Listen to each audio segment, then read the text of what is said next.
Pengurusan Felda bakal diletak di bawah seliaan Perdana Menteri.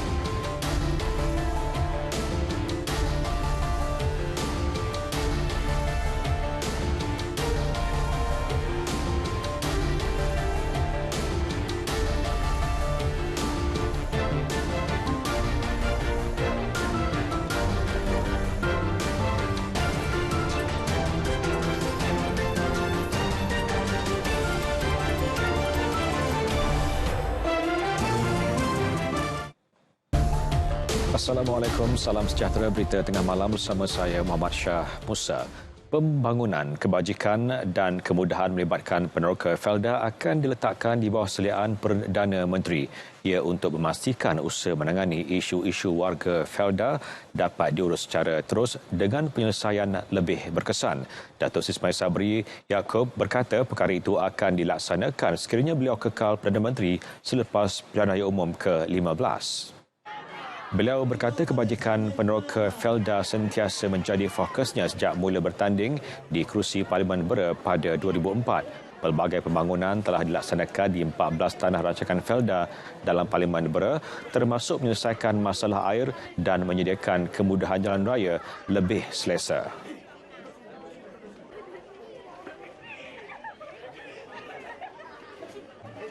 Kita buat jalan besar, kita buat hospital, semuanya untuk kepentingan rakyat di Bera. Percayalah, kalau saya diberi 5 tahun, tentu lebih banyak yang saya boleh buat berbanding dengan setahun 2 bulan saja, setahun 4 bulan saja saya menjadi Perdana Menteri. Itu pun pelbagai perkara telah pun dilaksanakan. Masalah air misalnya, saya dah luluskan 140 juta untuk menyelesaikan masalah air di Bera. Beliau berkata demikian pada majlis ramah mesra bersama warga peneroka Felda Bukit Kepayang. Perhatian secara terus diberi kepada rakyat yang terkesan akibat pandemik COVID-19 termasuk mereka yang hilang pekerjaan. Datuk Seri Ismail Sabri yakin komitmen menerusi Kementerian Sumber Manusia yang sentiasa memastikan kebajikan pekerja dan majikan termasuk dalam sektor baharu gig ekonomi dipelihara. Jika pada tahun 2020 hanya segelintir gig riders dilindungi, kini lebih 260,000 mendapat perlindungan di bawah skim keselamatan sosial pekerja sendiri ataupun SKSPS berkesuk setelah kerajaan turut menyumbang kepada caruman. Di bawah RMK 12, kita turut memberikan tumpuan khas kepada pengembangan ekonomi gig sebagai salah satu dimensi ekonomi baru yang perlu diberikan perhatian. Beliau berucap pada Karnival Keluarga Malaysia Anak Muda Gegor Bera yang melibatkan kehadiran kira-kira 2,000 belia menyertai acara santai isukan dan Karnival Kerjaya. Dalam perkembangan lain, tindakan sewajarnya telah diambil berhubung isu perolehan aset ketenteraan seperti kapal tempur pesisir LCS. Tegas Perdana Menteri, agensi bertanggungjawab telah menjalankan siasatan, malah pihak terlibat telah didakwa di mahkamah. Tindakan dah pun diambil. Menteri Pertahanan telah pun membuat statement beberapa kali. Sama ada dia tak baca ataupun dia sengaja tak nak ambil tahu apa yang berlaku. Datuk Hisham dah pun membuat penjelasan. Syarikat yang terlibat daripada Perancis saya difahamkan telah pun bersetuju untuk meneruskan projek itu bersama dengan Bauster. Saya difahamkan melalui media lah. Sistem isyarat serta komunikasi bagi transit aliran ringan LRT laluan Kelana Jaya dalam keadaan baik dan berkemungkinan besar kembali beroperasi tidak lama lagi. Menteri Pengangkutan Datuk Seri Dr. Wee Ka Siong menerusi hantaran di Facebook memaklumkan 38 set train di sepanjang laluan antara jarak 5 minit antara setiap set train diuji hari ini. Beliau juga telah diberi taklimat mengenai pengujian sistem kawalan tren automatik ATC oleh Rapid Rail yang dipantau bahagian perancangan dan penguatkuasaan rel Agensi Pengangkutan Awam Darat APAD. Jelasnya matlamat utama pengujian itu adalah untuk memastikan kestabilan dan keselamatan sistem sebelum meneruskan pengoperasian penuh. Pasukan berkenaan telah menggerakkan 24 set tren di sepanjang laluan Putra Heights ke Gombak. Suruhanjaya Pencegahan Rasuah Malaysia SPRM akan menyemak terlebih dahulu laporan berhubung dakwaan kelulusan projek tebatan banjir yang dibuat selepas pembubaran Parlimen. Ketua Pesuruhjaya Tan Sri Azam Baki berkata segala maklumat sama ada laporan secara bersemuka atau menerusi media massa sekiranya berasas diberi perhatian untuk dijalankan siasatan. Kita ambil perhatianlah sebab kita ni segala maklumat yang diberikan oleh orang ramai baik dalam bentuk laporan cara bersemuka ataupun dalam mana-mana media, kita akan ambil makluman benda perkara itu dan sekiranya ada asas kita akan jalankan siasatan ya.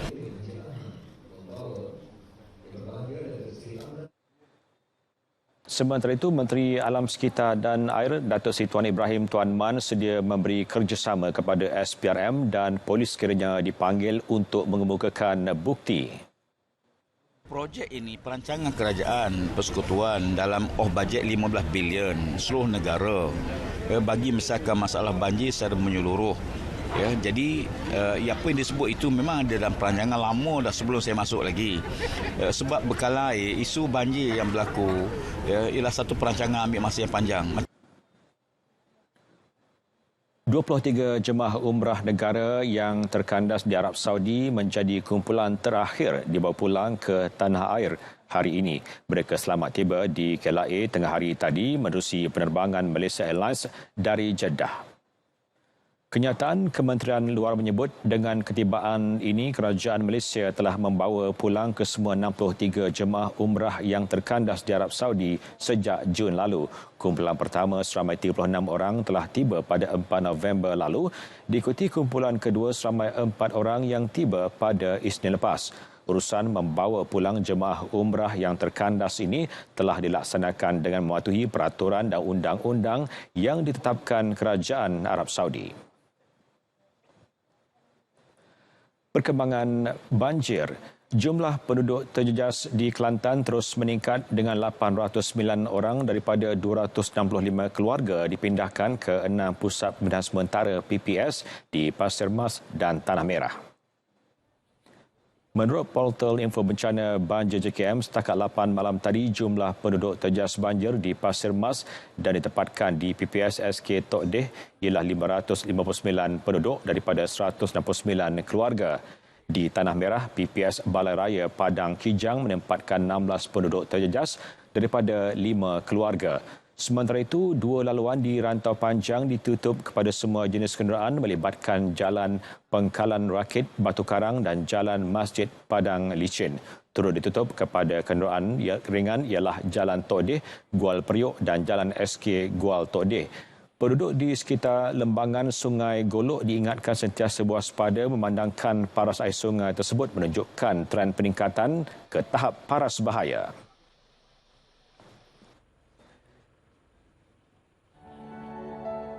Di Pulau Pinang, seramai 133 penduduk di seberang Perai Utara dipindahkan ke 2 PPS iaitu di Sekolah Kebangsaan Lahar Yoi dan Dewan Banjar Desa Puri Tasik Gelugo. Kesemua yang ditempatkan di PPS berkenaan adalah penduduk terjejas dari Kampung Paya Tok Kin, Kampung Cegar Layar Yoi dan Kampung Seberang Tok Doi.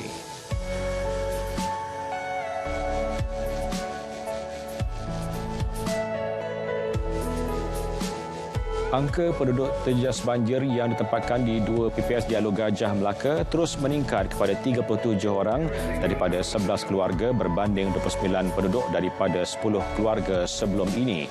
Kesemua penduduk terjejas ditempatkan di PPS Balai Raya Gadik dan PPS Balai Raya Bukit Balai Durian Tunggal.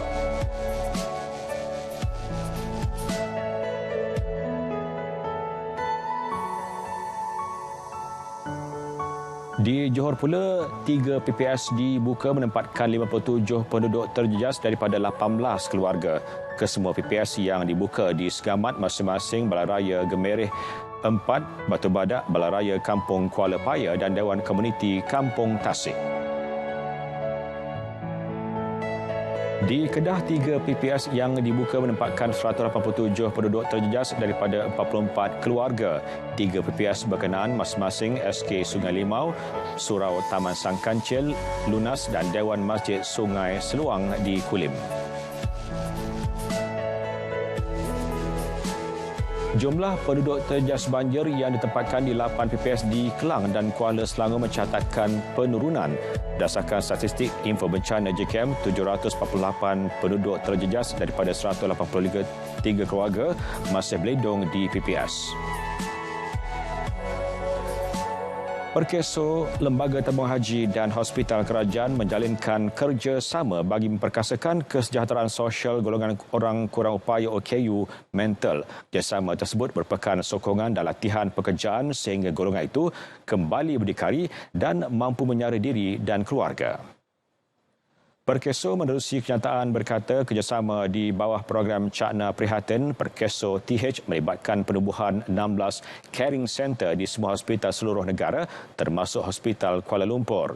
Caring Center bertindak sebagai inisiatif pelindungan sosial kepada golongan OKU mental melalui sokongan kembali bekerja RTW dengan kerjasama Pusat Kesihatan Mental Masyarakat Mentari KKM. Ketua Pegawai Eksekutif Perkeso, Datuk Seri Dr. Muhammad Azman Aziz Muhammad dalam satu kenyataan berkata, pembangunan caring center berkenaan tepat ketika isu kesihatan mental semakin ketara dalam masyarakat akibat kesan pandemik COVID-19.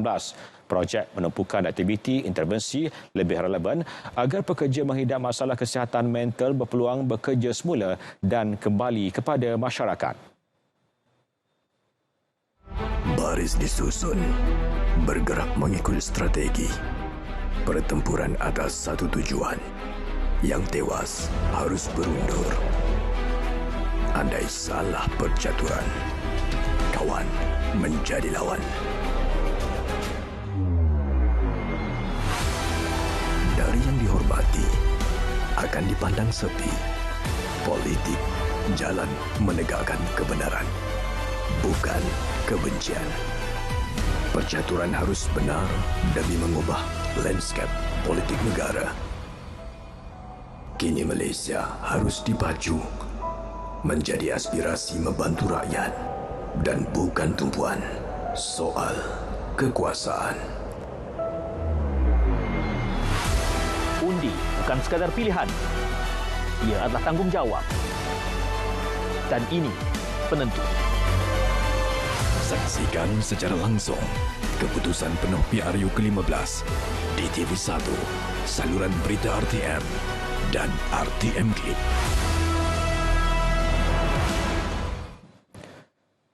Bertemu kembali. 2 orang ditahan kerana disyaki terlibat kesalahan berkaitan pilihan raya. Turut dibuka 14 kertas siasatan di 9 negeri. Menurut Pengarah Operasi PRU15 PDRM Datuk Seri Hazani Ghazali, tangkapan pertama dibuat di Tapah Perak selepas suspek disyaki membuang bendera parti. Seorang lagi suspek diberkas di Dongon, Terengganu kerana dipercayai membakar bendera. 3 kertas siasatan berkaitan salah laku pilihan raya dibuka di Melaka. Masing-masing 2 kertas siasatan dibuka di Kedah, Negeri Sembilan dan Johor. Siasatan turut dibuat di negeri-negeri lain kecuali Perlis, Pulau Pinang, Kelantan, Terengganu dan Sabah. Sebanyak 432 ceramah politik di Perlis, Selangor, Pahang, Kelantan dan Sabah dikesan dianjur tanpa permit. Selain menaik taraf fasiliti kesihatan awam, lebih banyak klinik swasta dalam Parlimen Sungai Buloh bakal didaftarkan di bawah skim peduli kesihatan untuk kumpulan B40, PK B40. Ketika menyuarakan komitmen itu, Menteri Kesihatan Khairy Jamaluddin turut menjelaskan saringan kesihatan di kawasan penempatan komuniti masyarakat akan diadakan secara berkala.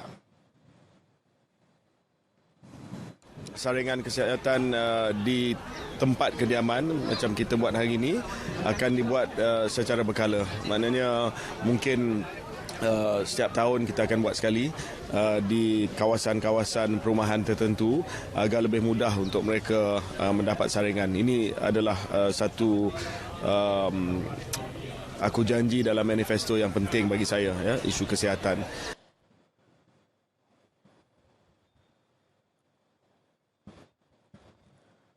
Projek kediaman Perbadanan Prima Malaysia, Prima Bandar Ekar Negeri Sembilan yang tergendala hampir 5 tahun jangka siap suku pertama tahun depan.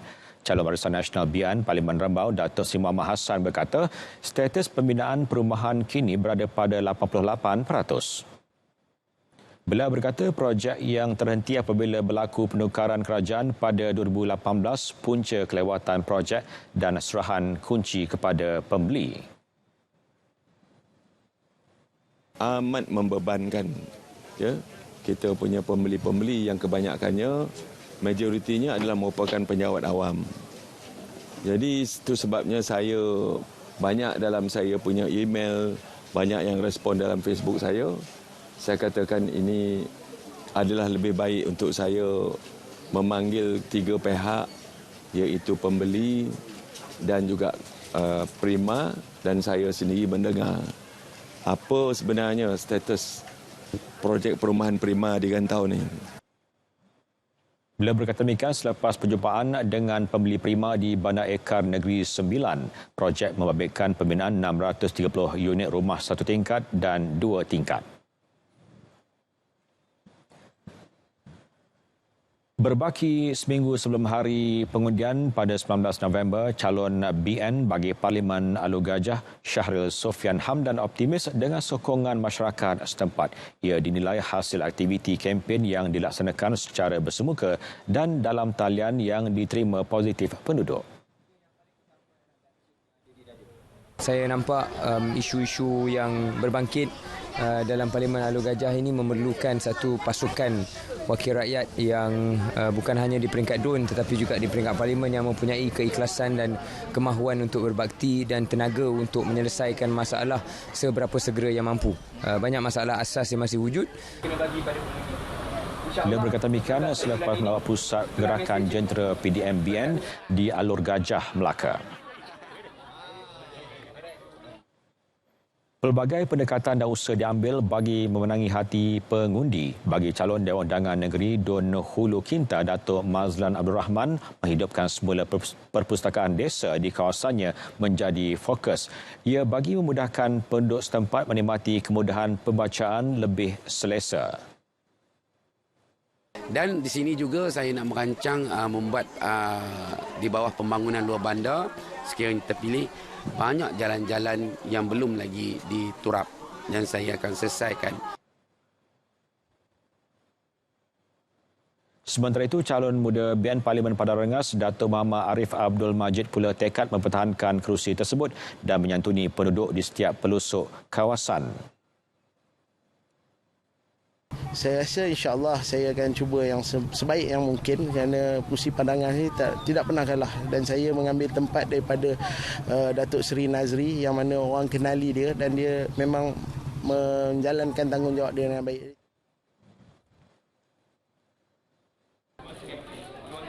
Calon Perikatan Nasional Parlimen Putrajaya Datuk Dr. Razi Jidin mengadakan lawatan dan sesi ramah mesra bersama penduduk setempat di sebuah restoran. Beliau beriltizam mahu menjadikan Putrajaya sebagai bandar pentadbiran yang lebih baik.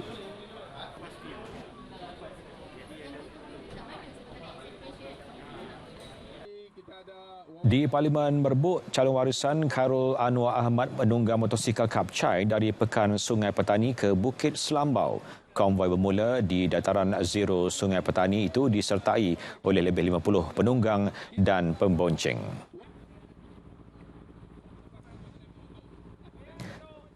Seperti kelazimannya, apabila sesuatu lokasi menjadi tumpuan, sudah pasti ia membuka peluang kepada peniaga untuk menjana pendapatan. Tidak heranlah dalam kerancakan aktiviti kempen PRU 15, golongan peniaga turut memanfaatkan peluang itu dengan meningkatkan pendapatan mereka.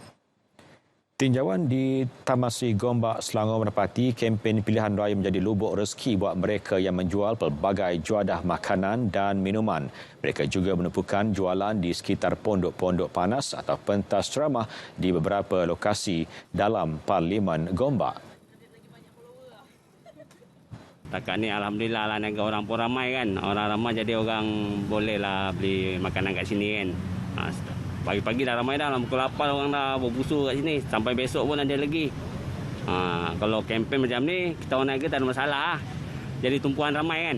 Sepanjang kempen yang berlangsung di sini, perniagaan saya agak memuaskan lah. Ramai pengunjung yang datang. Ya, macam lah meningkatkan sikit lah, boleh lah. Nak kata macam sebelum COVID tu tak ada lah, tapi boleh lah orang kata. Tiap ada kempen ni boleh ada orang agak, sebab dia kempen ada orang singgah nak beli ayam, daging, telur murah-murah kan. Sambil-sambil boleh agak kat kedai.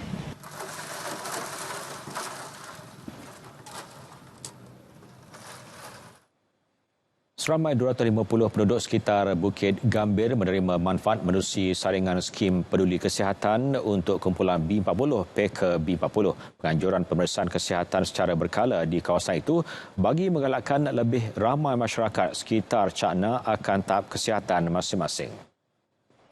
Program turut memudahkan penduduk mendapatkan pemeriksaan kesihatan secara berkala tanpa perlu keluar kawasan.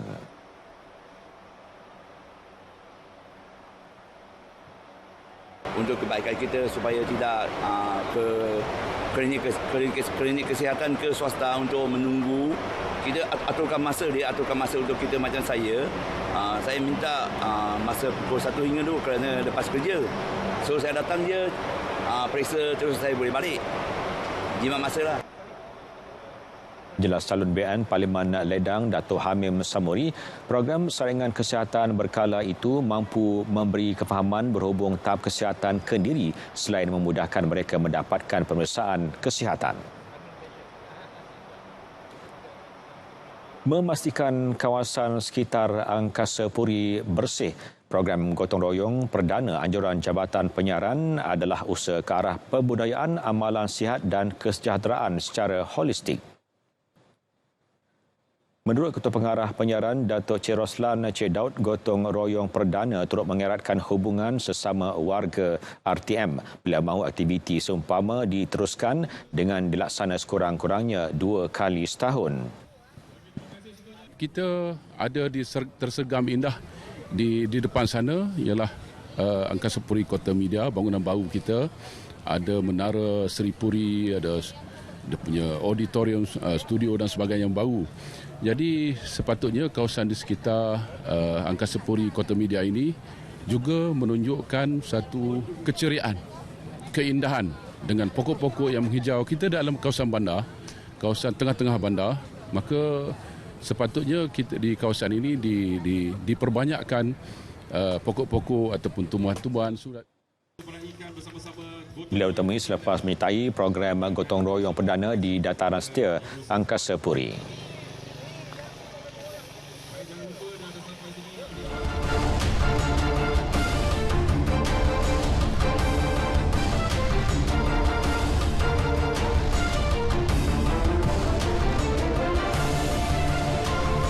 Sukan kita mulakan dengan rugby Piala Agong 2022. Kelantan membuktikan kemampuan sebenar mereka apabila berjaya mengejutkan Kuala Lumpur 21-12 pada aksi kumpulan D di Ceras petang tadi. Meskipun dibarisi pemain tempatan, ia bukan halangan buat Kelantan untuk menjinakkan Kuala Lumpur yang diperkuatkan dengan beberapa pemain import.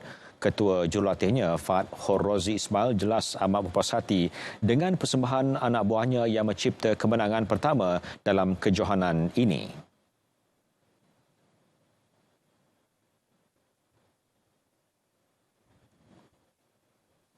Pada game pertama dan kedua, diorang kalah. Tapi diorang tak pernah putus semangat untuk diorang bangkit untuk buat dapat kemenangan inilah. Sementara itu, Kapten Kelantan Muhammad Amir Nasrul Zulkifli turut bersyukur di atas kemenangan pertama pasukannya.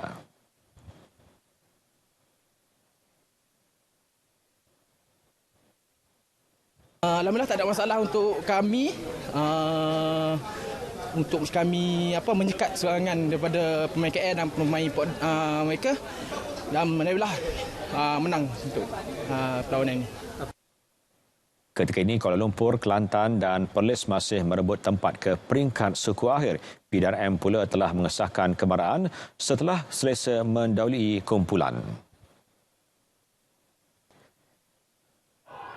Dalam pada itu, perlawanan kumpulan B pula menyaksikan ATM mengatasi Pahang dengan 40 berbalas 19 di Stadium TUDM Subang, Selangor.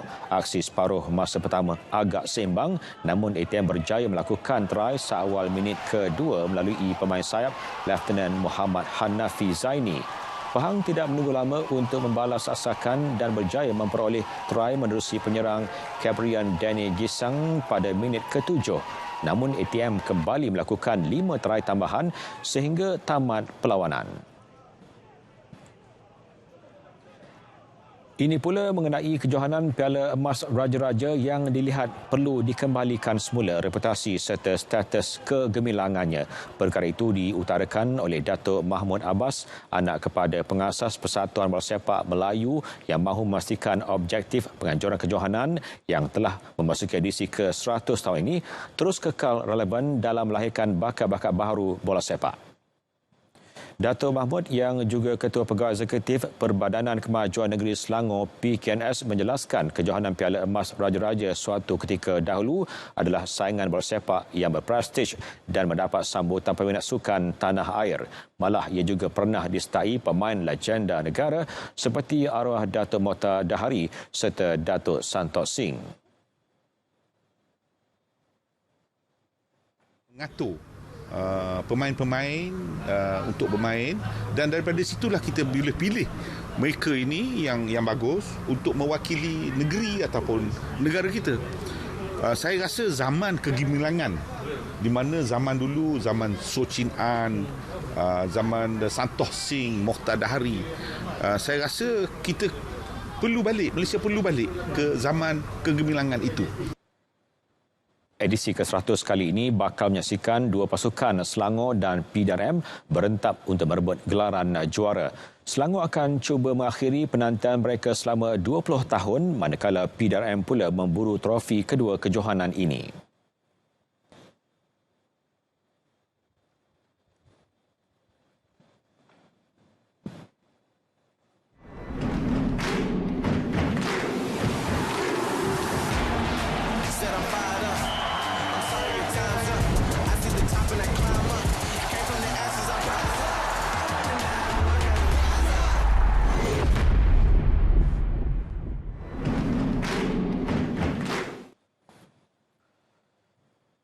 Baik, saudara, berita tengah malam berakhir di sini. Dapatkan perkembangan sahih sepanjang masa melalui portal berita.rtm.gov.my #mypru15.